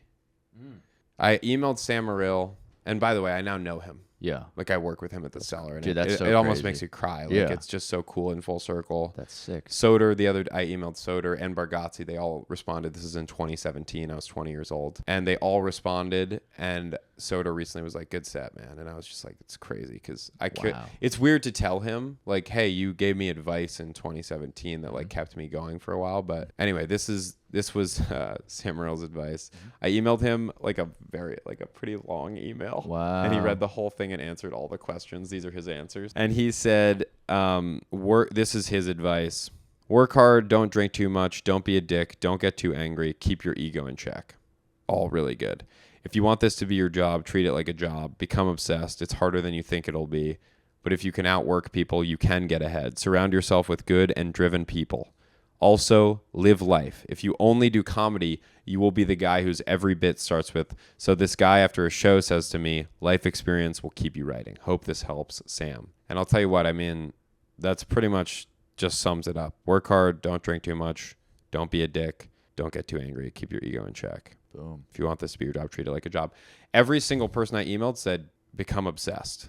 How about Bargatze? Basically the same thing. Oh, do you want me to read Yeah, Bargatze's? Yeah. By the way, I mean, it's just so sweet of them to have done this. Oh, yeah. You just don't have to do this. And that's amazing. he said, this is Bargatze. Thanks, Jamie. I started in New York as well. You know how that goes. You have to just keep moving forward. Mics are tough. You have to keep writing new jokes for them. To get to the point of knowing your voice, you need to make the good jokes you have great. That happens when you start getting in front of real audiences, which takes time, but constantly be working on that. Go to mics, then go to clubs or book shows and hang out and be around. It will happen, but everyone needs to see that you are committed. A lot of guys act like they want to do comedy and then bail, and it makes it hard for when the guys who want to do this actually start. Be obsessed. Watch comedians, the famous ones down to the bad ones. Try to weave your jokes in conversation with non-comedians and without them noticing. That helps you learn to tell jokes like they are just a conversation, which comes off to an audience like you were not even trying. Good luck to you. New York is tough. The best comics come out of there. Keep your head down. Don't get caught up in all the drama. Just try to keep getting better. I'm sure you will, Bargatze. I get so anxious and worried, and I can't control it, and so... yeah, I just really struggle with like the mental health aspect of it all. But I do think you're very funny. Thank you. I've said that from the beginning. Right? It means a lot. I mean, you're one of the people that's like what Usama was to, like. That's yes. So. Yeah, and I told you at a mic, I was like, dude, that's fucking funny. You're funny. It means a lot. And you are. Thank you, man. And so I would just focus on that and know that. I think that where I struggle is like getting bitter and getting anxious about my own future. Yeah. Both of those things are like my big struggles, and the more I can focus on just like really loving what I do and just like a new joke working, I mean, that's kind of what keeps you going, Yes. Just trying to work the new. The working and the craft and being obsessed with the material. I mean, it also helps with the anxiety, because we were talking about this. I have this existential dread about I started at 24. I didn't start early enough. I'll never be good. And you need that runway. And the only thing that helps with that is just being on stage, because I can't think about anything other than trying to not bomb and embarrass myself. So it kind of drives you to just working. Yeah. It could either destroy you and you go off the rails, or you could just focus that into working. And that's what I'm trying to do. It's a good approach. I mean, it's also just it's like, that's right. It's like kind of stoic actually in that way. You're like, what do I do with this discomfort, and you can channel it into a productive use, which is like working really hard and like trying to get better. Have you by chance seen Zen Diaries, Gary Shandling, that documentary? I've never seen it. Everyone recommended that. I'm watching it now, so I haven't finished it, but it's exactly this conversation. It's all his journals, and he's like, he was psychotically struggling with, am I funny? Am I gonna make it? What do I do? And then he kept going. Yeah, he was like a wreck, dude. And it's like it's comforting to know that he still struggled with that, that you still struggle with that, because you've had so much success in such a short fucking time span, and the fact that you're still, I mean, it's a comfort in a way, because it's like, all right, it's okay. Everyone has, everyone who cares has that. Like you're saying, it's like you view it spiritually. I view comedy as like a spiritual, religious, like Louis C.K. is like a saint or something. Yeah. You know what I mean? It's not about a career or the fucking, it's just like he is an artistic figure. Like Pryor, dude. Pryor is literally, when I watch Pryor, it's like a spiritual thing. He's so open. Yeah. It's like so human. So anyway. Pryor is like Jesus of comedy. Yeah, dude. He came and nothing was ever the same after he came on the scene. And no, he changed everything. I mean, that is just... Yeah, it's a good thing to focus on. Like, what inspires you? What made you want to do it? What made you want to do it? I always wanted to do it. Why though? I think because I remember I grew up on like Howard Stern, and I remember like Artie Lang, like, oh yeah, we're gonna be at the Cellar, we're gonna be at Caroline's, and then you listen, like when I listened to Stern, it was just a bunch of guys and girl and whatever, just being funny, and it felt like, oh my God, that's the center of the universe. Like that's the center. They're in Manhattan, because I grew up in the middle of fucking nowhere or whatever. But it was just like, I want to be in that. It felt like the center of life. I also am sober, and Colin Quinn talks about this a lot, and he helped me kind of make the jump to get started too, like listening to him. But he's like, it's a way to be out at night, be the center of attention in Manhattan without having to drink. Yeah. If you're doing comedy. Are you sober, or you don't drink that much? Because you had the history. Yeah, I don't do pills ever, because I was on Oxy in high school a lot. And it was really good, but I mostly drink like once every 2 weeks, probably, and I smoke once every 2 months, maybe. Okay. Do you like find the weed helps you with ideas, creativity? Dude, yeah, totally. Oh, I mean, you know what? I got drunk 2 days ago, and I remembered, I was like, this is really a good thing every once in a while. It's like a genuinely helpful and good thing to get out of your mindset. Like, just whatever mindset you're stuck in, it's probably a cyclical thing, and it just, you should do this. This is what comedy is you should be able to get out of that mindset on purpose. Like, that's a lot of jokes are just like a different angle on something everyone knows. But if you can get out of the sober mindset that you have consistently and those thought patterns, one way to just shift that, do that automatically, is to get drunk or get high or do shrooms or do something that like just pushes you out. Like it's like when you were swimming as a kid, like, I feel like comedy writing oftentimes is like practicing swimming and jumping in the pool with a life vest on, and then I feel like doing drugs is like your dad shoving you in the back into the deep end. Right. Yeah, you're just automatically pushed. Yeah, into this other area. Yeah, into this other thing, and then you have to figure it out. And that's why drugs like aren't consistent, because like the best way to get good at swimming is practice swimming over and over. Just practice thinking in a different way. Like kind of like cognitive behavioral therapy. But in the absence of that, every once in a while drugs can help. Like they really can. I truly believe that. Like getting drunk every 2 weeks, like pretty drunk, like 4 or more, is a good thing, Okay, I'm relapsing. Fuck it. Well, I think okay. I like a month ago, I was sober for like 2 years, and then I Ativan for a week straight. I was just it was just like it was blank. Yeah. I regret it, but also I'm like, maybe that needed to happen. I don't know. There's something that's interesting. Even drunk, you think it gets you in a creative way. That's an interesting thing. Yeah. Well, maybe not creative, just like it puts you in a totally different headspace.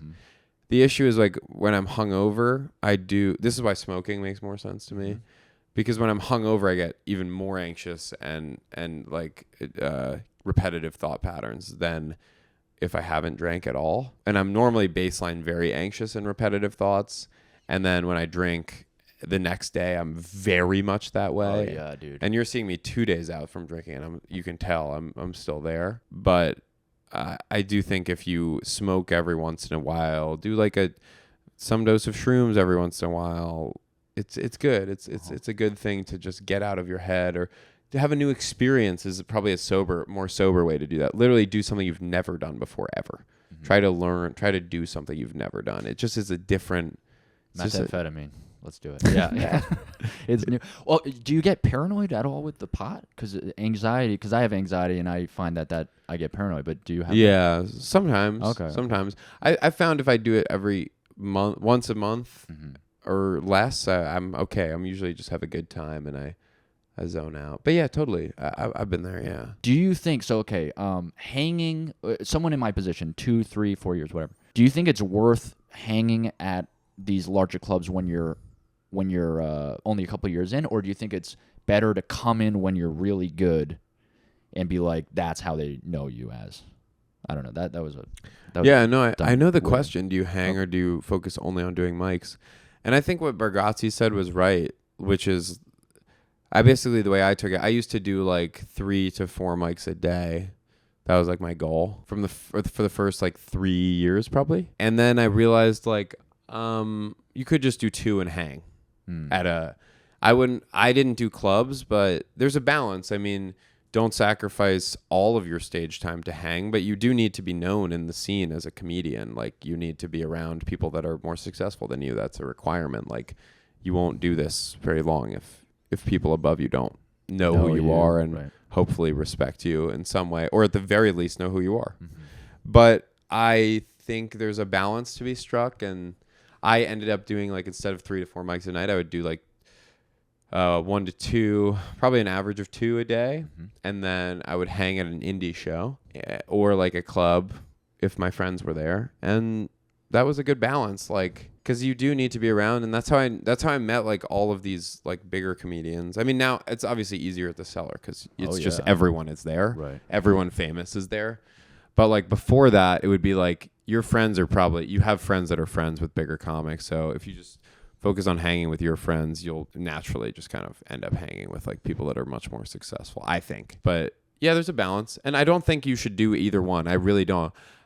Going up, when I was beginning, the first 3 years, I was like, why would you ever hang?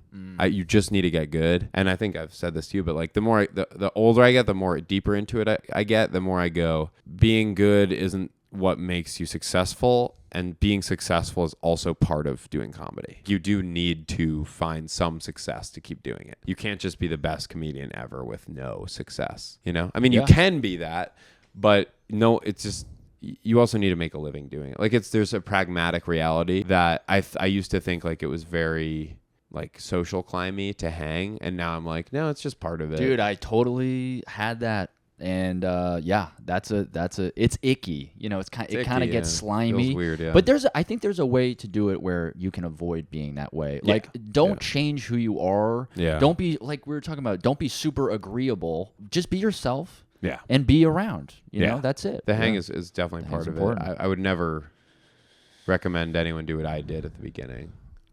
Yeah. You can get better with 2 mics a day or 2 sets a day, and also network way faster if you just go hang at shows. Okay. All right.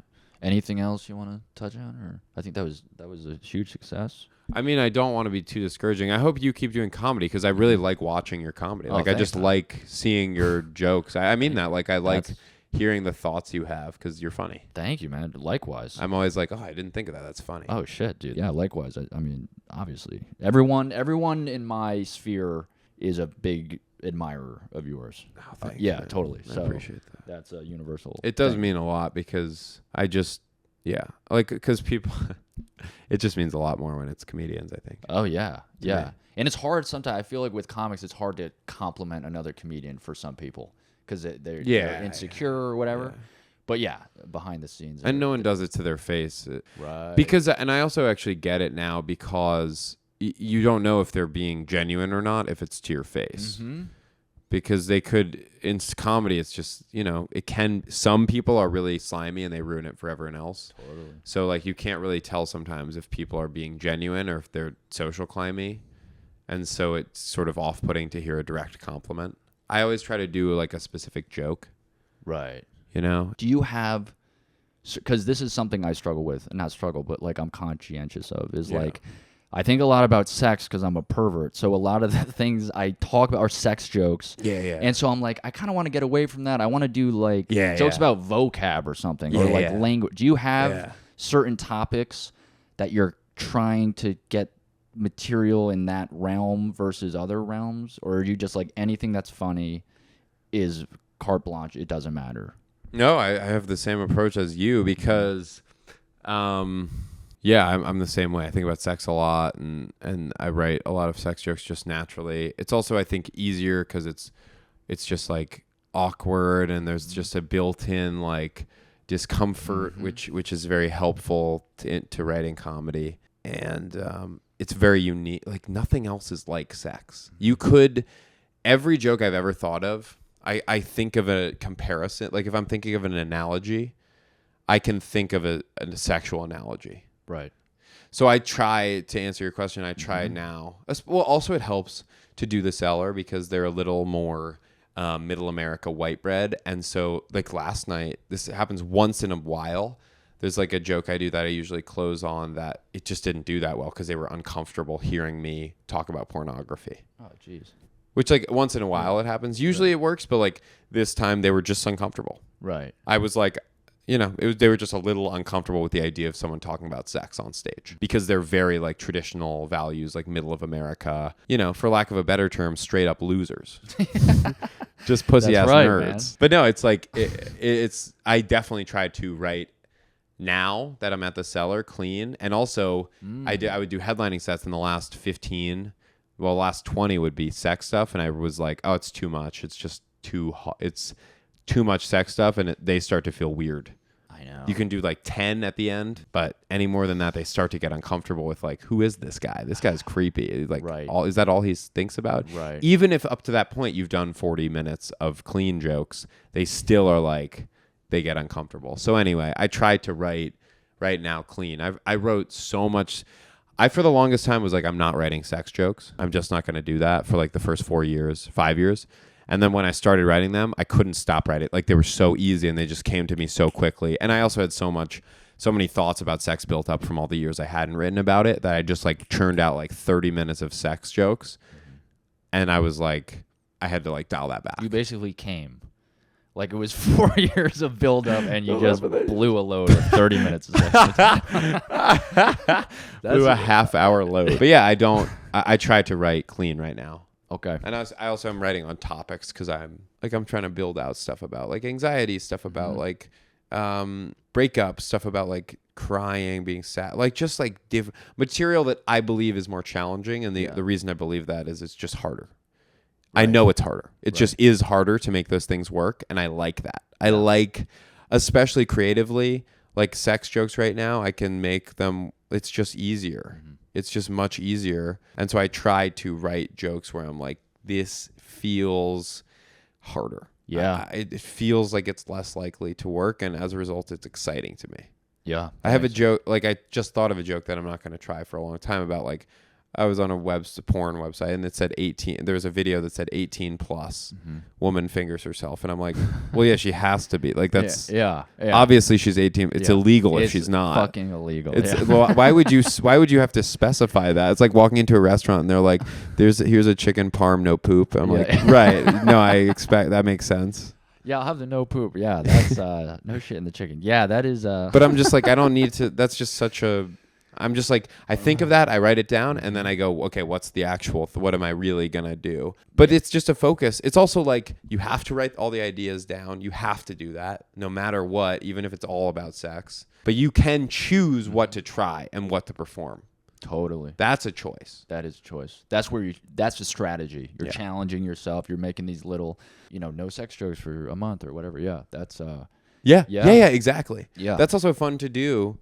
Just as a creative person, like, isn't it fun to work within some kind of, like restraint Yes. or constraint. Like it's just hard when you have the possibility is anything at all. That's difficult. You're probably going to go for the lowest common denominator, easiest thing, because it's just anything. You just go for the first thought. A lot of stuff comes out when you put on restrictions. It creates some sort of chamber where shit that you wouldn't have done comes out. Yeah, I think so. But it's hard to be your own boss and your own parent yourself and be like, because a lot of times I go for the easy thing. I'm like, oh fuck, I'm panicking. Let me just do the thing. Oh, okay, so this is crowd from your observations at the Cellar. Is crowd work less common? Is that kind of that thing kind of at the Cellar? Yeah. Have you noticed a dip at all, or no? It's still going strong. Oh, I'm trying to think. Noticed that dip. I guess since when I got in, it's been pretty much the same amount. No, I haven't noticed it fading or less of it. You know. Is there a resentment from older comics about that? Do they complain? Like, does yeah, totally. Okay, yeah. Well, I mean, I don't think anyone would argue that stand-up takes much skill to do. Period. Especially the stand-up or the crowd work. Wait, did I say stand-up? Yeah. I meant crowd work. Okay. Sorry. Yeah. Stand-up takes a crazy amount of, arguably not even skill. Just I think most of being good at jokes and stand-up, like actual stand-up comedy, like telling jokes on a stage, is the ability to weather discomfort and bomb. That's interesting.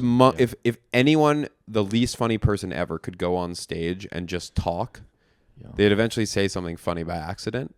And as long as you're willing to hear the audience and tolerate the discomfort, you can just build from each small funny thing that does well. And over time, you would develop an act. Damn. I mean, it would take longer if you're not funny at all, of course. Right. It would take like a decade to write 5 minutes, but you could do it. But if you don't have like any idea about what's funny or what's not. But I do think crowd work, I don't think many people would argue it's requiring of that much skill. Right.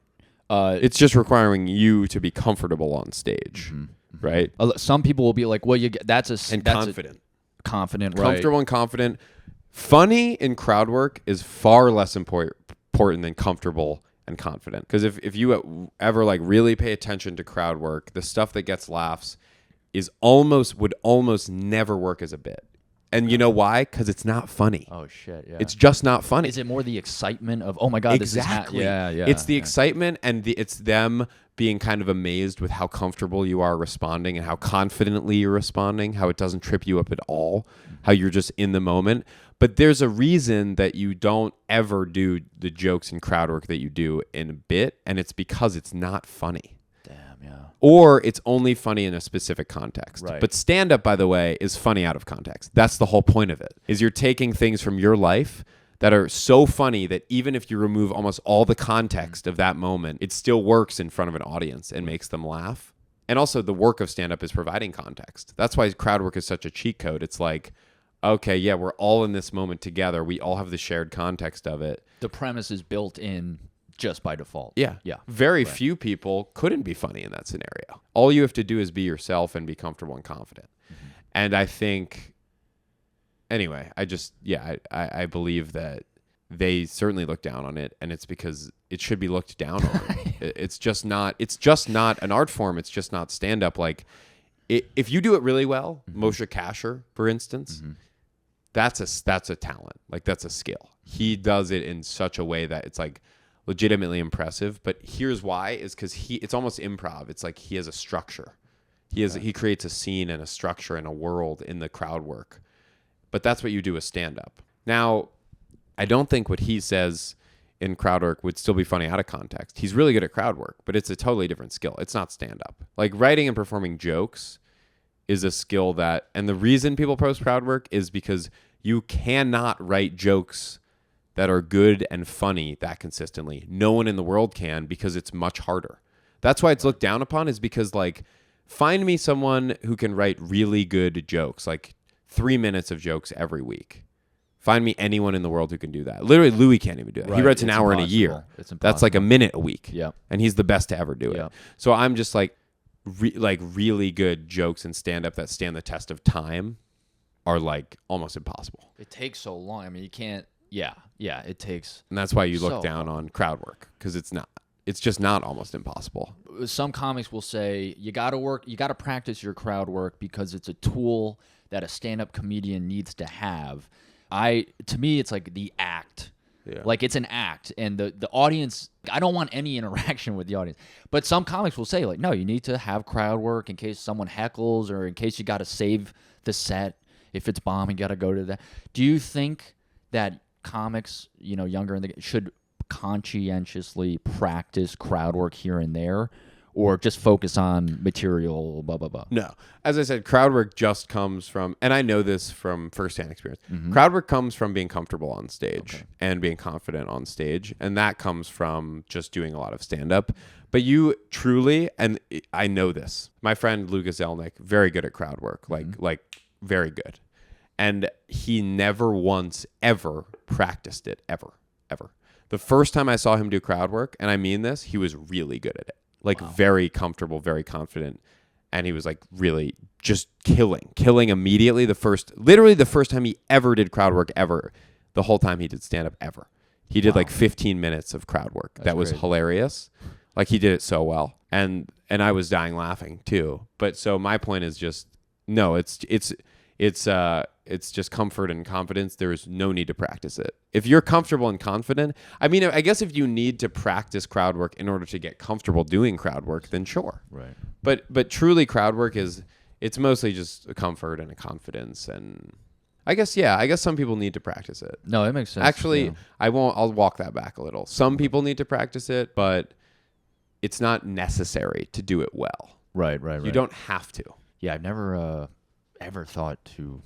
Now, dealing with heckling, I fucking don't know what to do with that. So I guess that in a way is crowd work. Trying to respond to I don't know. Yeah. I don't fucking know how to do that shit. I mean, It is crowd work. It's one thing I notice is that a lot of comics are, with a heckler or something, or even if the audience is a bit weird, or they get super aggressive, which can be a way to be funny.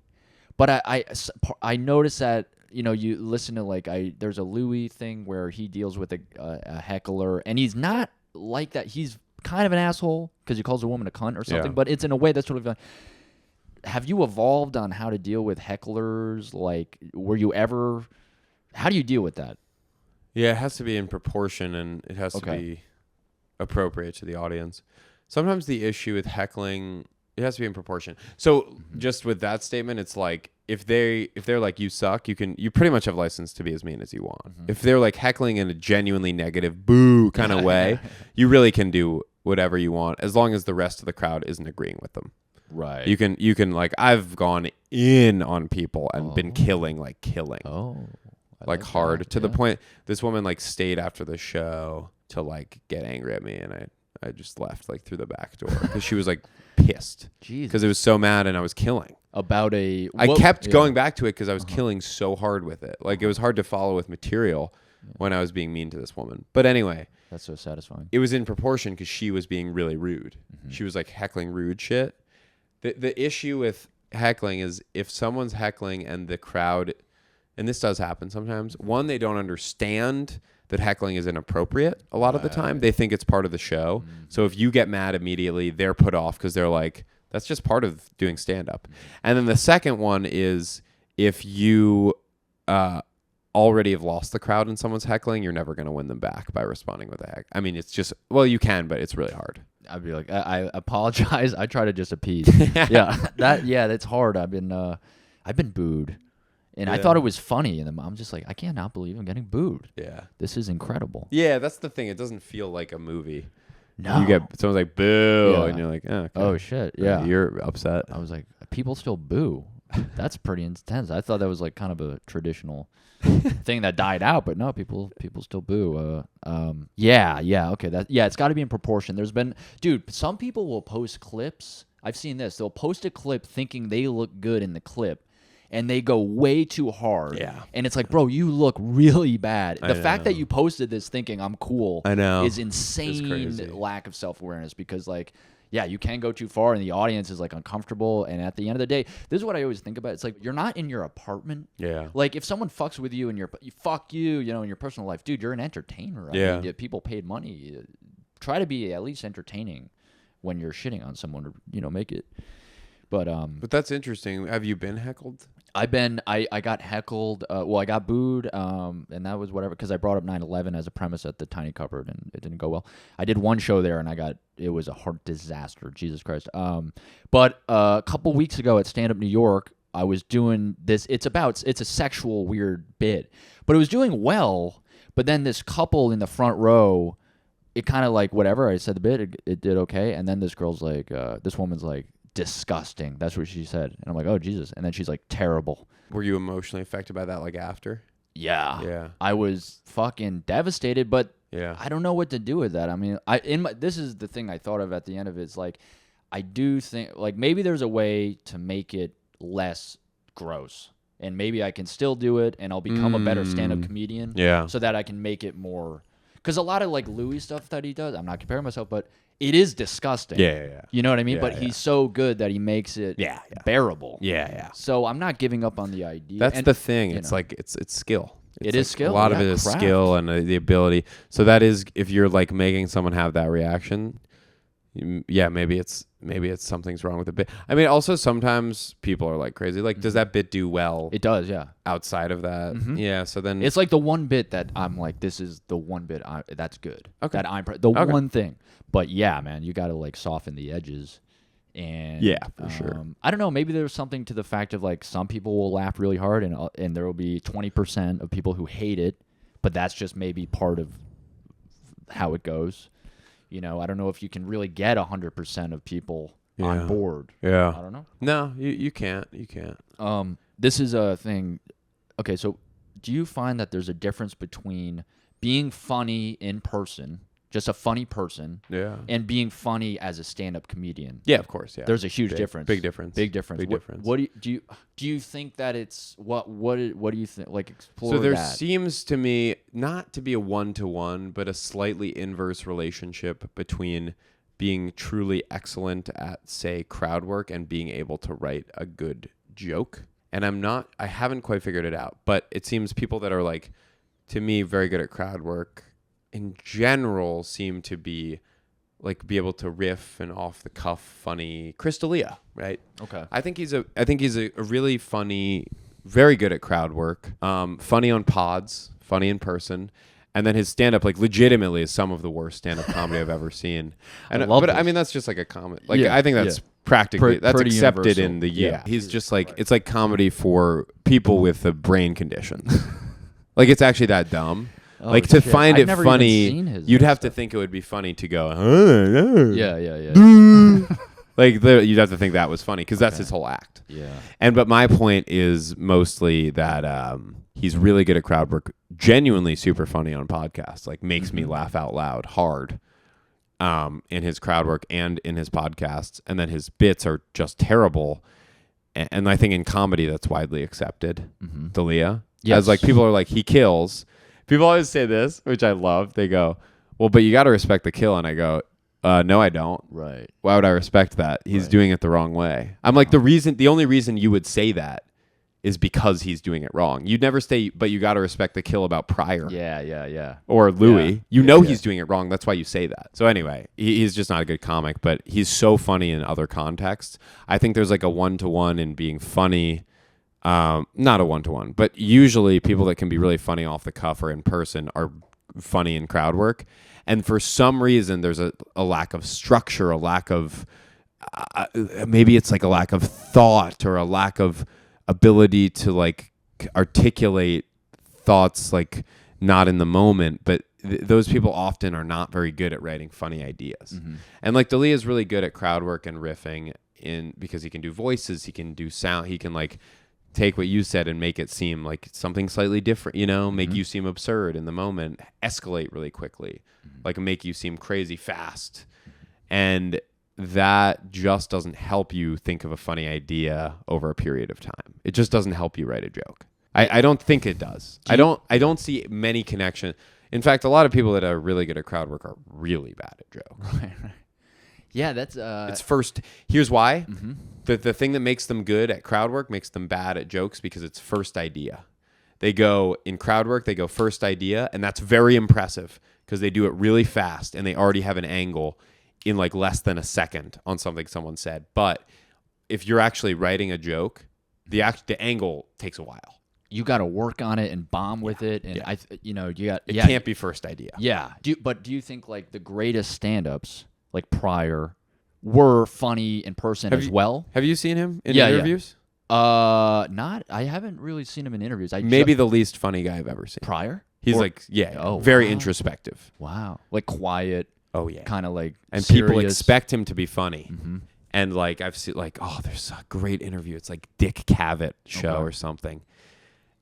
With Pryor, and it's just such a good, interesting, introspective conversation, and the crowd is like, they're so on edge because they're like, this is the funniest guy in the world, and so like he says a kind of funny thing, and they're like, yeah. But he's like really serious and introspective, and I don't know if I don't see it truly a connection between like even Louis. You ever listen to him on podcast? Yeah. He can be funny. He can be very funny, and any comic who's like really good can be funny.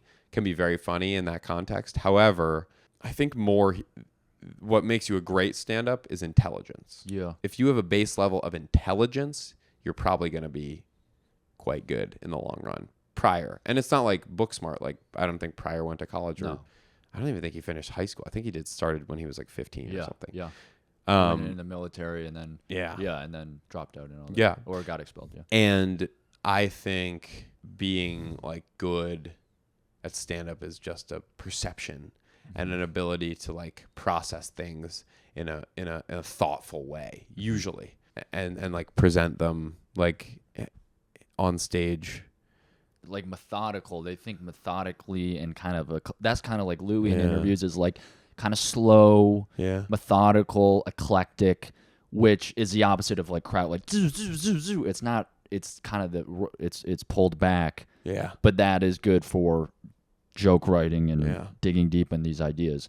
Yeah, it's fascinating. One person put it as it helps to be naturally funny, but when you start stand up, you're starting a new life. You got to learn how to be funny in that zone. Yeah. So I don't know, but it is fascinating, the relationship, because Woody Allen talks about it in his book. He's like, people expect me to be super funny when they meet me, and I'm just not. Yeah. I'm just like, okay. Yeah. Like he's kind of just a normal, kind of late, I think the reason great stand-ups are intelligent is because of what it's like requires a technical approach. It also requires an ability to reject your first idea, to reject anything. Even what we were talking about with the sex stuff, what you said, you're like, am I writing on sex stuff? That implies you're thinking about it more than most, like not most, but a lot of people would. Being like, I don't want to do it this way. That's the sign of like, you'll probably be good, because just thinking about it in that way implies you're very thoughtful about what you're putting out there, and it implies that you try very hard and you're meticulous with what you're preparing. I think that more than anything, that thoughtfulness, that intelligence, the perception even that you're doing a lot of sex stuff. I see people at the cellar do like 15 minutes of sex, and I'm like, it's crazy that you don't even understand that you just did that. Like every line you said was about sex or sexuality. And I don't look down on it. I really don't. But I'm just like, it is like very one note, There's no way to say it's not like just one thing. It's all. And I think, I think the kind of introspection that makes someone intelligent also makes them good at stand-up. So I think intelligence is the highest correlation I've seen between being good between like someone off stage and then being good on stage. Is like, if you're really smart, you're probably going to be good at stand-up. I see. That's what I've seen. Interesting, yeah. But not being funny off stage, no. In fact, the funniest people I know, you're probably the same, are not comedians. Right. Why would they? Normal people, yeah. And they're like really genuinely I totally funny. agree. It's kind of wild. Yeah. But I think the crowd work thing is interesting. I think to your point, it's easier. So you could have the potential to be a good stand-up, but you got stuck on this kind of fool's gold of like crowd work, and so you never suffer to get to good material, because it does take bombing and sucking and rewriting and I know being told you're disgusting and terrible. Like that shit that matters, and you got to go back and analyze it. It does matter, and I mean that. Yeah, it's just tough if you already have a following to see any world in which you can challenge yourself to get better. It's just tough. This is why I love about the cellar is they come in and they hope to see Dave Chappelle or Louis C.K. dropping in. Like a lot of why people are there is because famous people perform there. And so when you're on stage, they're a little disappointed every time, and they definitely don't know who you are. That's interesting. And so I like that challenge of like every show there, it feels like prove it to me. Even like New York Comedy Club, which is a great club. I mean, just great. They have great shows all the time. Is easier because they're like more bought in. They're not expecting anything crazy or big, and they're more like bought into the show, and so it's easier. I think what you said, like that, you're terrible, you're disgusting. It's hard to imagine someone coming out, buying a ticket to see you. You say that joke, and then they say what she said. Right. It's just hard to imagine someone who's like already a fan of you will react that way. Right. Because comedy is all perception. A lot of it is like, do I already like this person? If they already like you, they're like willing to accept a lot more because they feel like they understand you're kidding. And that's a huge part of comedy. So I think having to earn that every time is important in terms of getting better. Like, I think what you said, which is not having that moment is negative, is true.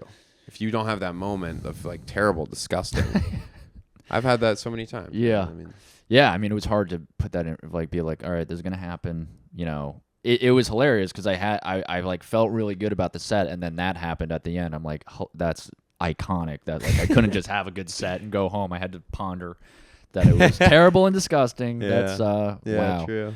I think the terrible and disgusting comes from like someone who probably shouldn't see you seeing you, but that's a good thing. That's what people don't understand.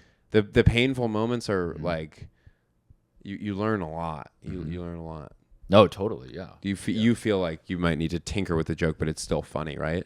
Yeah, I think so. I think the core of it is good, and it's like starting the new life on stage. It's craft. It's the illusion. I mean, certain comics I watch, and I'm just like, holy fuck, the sleight of hand that they're employing right now is insane, and I can't do that right now because I'm just not that deep into it. But like the way they can package ideas and make it seem. You mentioned this on a podcast.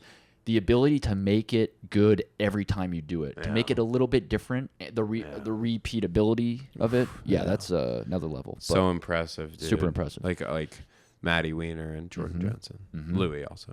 All right, man. Any I think that was good. I mean, I love that. Yeah. Obviously, we have some edits to make because I outed myself like I'm a fucking idiot. That was funny. Well, I mean, I'm too critical. Okay, I'm hyper. What do you mean? No. I mean, I don't know. Maybe I'm too dismissive of I don't think certain so. people, but I don't think so. I also think our job as comedians is to keep people in line. They're like, why would you hate on a comedian for being successful? And I'm like, well, because without us, there's no quality control. Right. The comedian's job as a group is to say, this guy's legit, this guy's fake, and he's just flash in a pan, like not actually good at the craft. Right. You know, to call it out. Like to say like, oh, D'Elia, he's not good at stand-up. Maybe he's a funny guy. I think he is a funny guy, but he's not good at stand-up. And then to say Louis C.K., who's not much more well-known than D'Elia. In comedy, he's hailed as like a legend and a god, but D'Elia has gotten nearly to the level Louis was at. That's insane. Like in terms of fame, right, and like reach.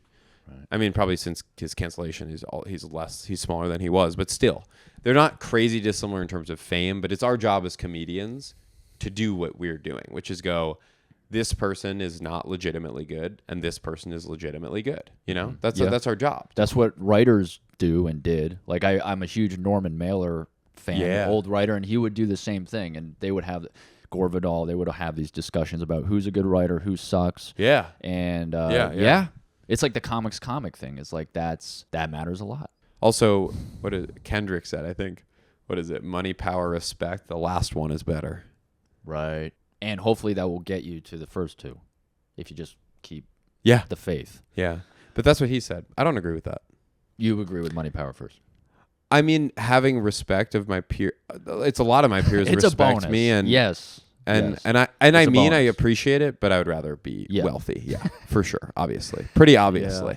Yeah. Yeah, that Right? makes a lot of sense. Yeah. You know when I feel the respect of my peers when I'm with my peers and they say they respect me. You know when you feel the benefit of money is every other moment of your entire life. Yeah, when you're in the Rolls Royce. Yeah, that's you feel When you're it. in the Rolls Royce, when you're at home, when you're eating dinner, when you're Yeah. sleeping in your bed, when you're having sex with the hottest woman you've ever seen, when you're, there's just a lot of Yeah. examples of It's- that being more. You're beneficial. living in one big compliment.